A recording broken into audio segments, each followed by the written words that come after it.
Today I wanted to discuss the rumors circulating around Justin Fields. There are now multiple reports about teams interested in trading for him.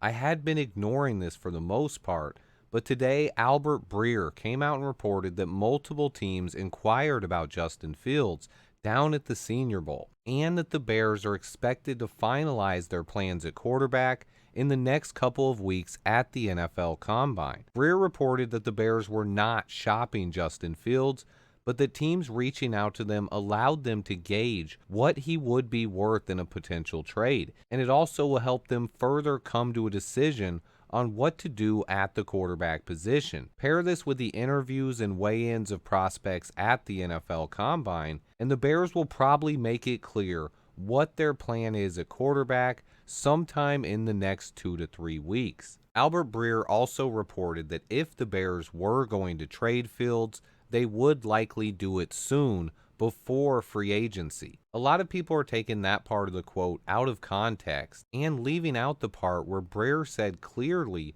that the Bears were not shopping Justin Fields. Yet people still think this means he's as good as gone. I just like to point out the narratives and focus on the real story here.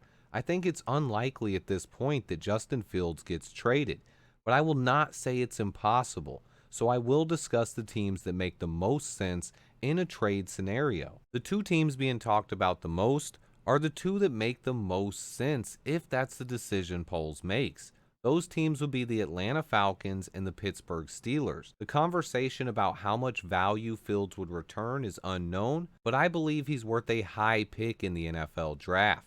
Multiple NFL insiders have reported the same thing, that Justin Fields could net a second rounder or even return a first-round pick if he was traded. Justin was just voted into the NFL's top 100 players last season, and the comments around the league make it clear that coaches and players on other teams value his playmaking ability. Luke Getsy went out of his way to praise Justin Fields recently during his introductory press conference with the Raiders. It wasn't a situation of, what is he supposed to say? This was different.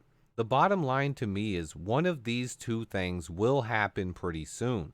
Either we keep Justin Fields and build around him, or we trade him for a high draft pick. I still think we are keeping Justin Fields, but with all the rumors going around, I decided to at least talk about what teams would make sense if he was traded and what I think we'd get in return. I think other teams like the Patriots and Broncos could also be interested, but I want to focus on the two teams that make the most sense.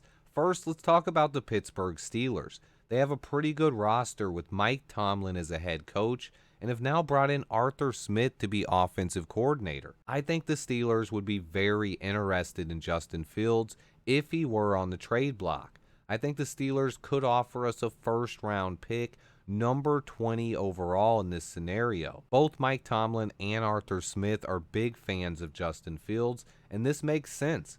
I wouldn't trade Fields, but for the people saying he will be traded, I did want to discuss his value. I've heard people say no way that we would get a first rounder for him, but Adam Schefter has said he thinks we could, and I agree with them, especially from a team like the Steelers. And pick number 20 would also be the perfect spot to land Jackson Powers Johnson. The other team that's often brought up in trade rumors is Fields' hometown Atlanta Falcons, who are moving on from quarterback Desmond Ridder. Justin Fields would be an instant upgrade in Atlanta and possibly give them the most dynamic backfield in the entire NFL with Justin Fields and Bijan Robinson. I think the Falcons would be less likely to offer a first-round pick. They have number 8 overall and would most likely offer us a second rounder and more. If the Steelers and Falcons got into a bidding war, though, and they offered us the number 8 overall pick, I think that would be the best possible deal we could land if we traded Justin Fields. I think trading Fields only makes sense if Ryan Poles was dead set on drafting either Caleb Williams or Drake May. If that happens, I just wanted to give you guys what I believe would be the most likely destinations. I like to keep things realistic. I do not believe Justin Fields will be traded, but I've heard various comments about the rumors, so I thought I would address them. I think at this point, I do not believe Justin Fields will be traded. I think it's about an 80% chance we keep him and a 20% chance we move on from him. I think Ryan Poles would have to be blown away by either one of those quarterbacks in the draft, most likely Caleb Williams or Drake May. But right now, I think it makes too much sense to trade down and build around Justin Fields. I've talked about it all offseason. I know almost everyone in the national media is against me and say that it's a foregone conclusion that we're going to draft Caleb Williams and trade Justin Fields. We'll see how that plays out over the next couple of weeks. We're getting closer and closer to the NFL Combine. Tomorrow is the first day teams can franchise tag players. That'll lead us into the Combine and then free agency just a week or so after that. We should also hear news about a Jalen Johnson contract extension. Basically, the chips are about to start falling in the NFL. Once we get to the Combine, teams meet up. That's when deals get done. Things happen with agents behind the scenes.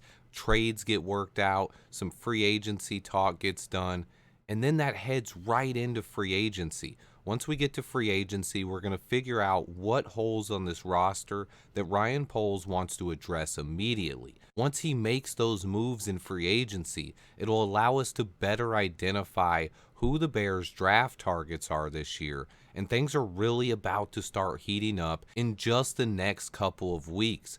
But teams can actually start franchise tagging players starting tomorrow. And we have something to talk about with Jalen Johnson on that one. That's coming tomorrow. I have a video on that coming tomorrow.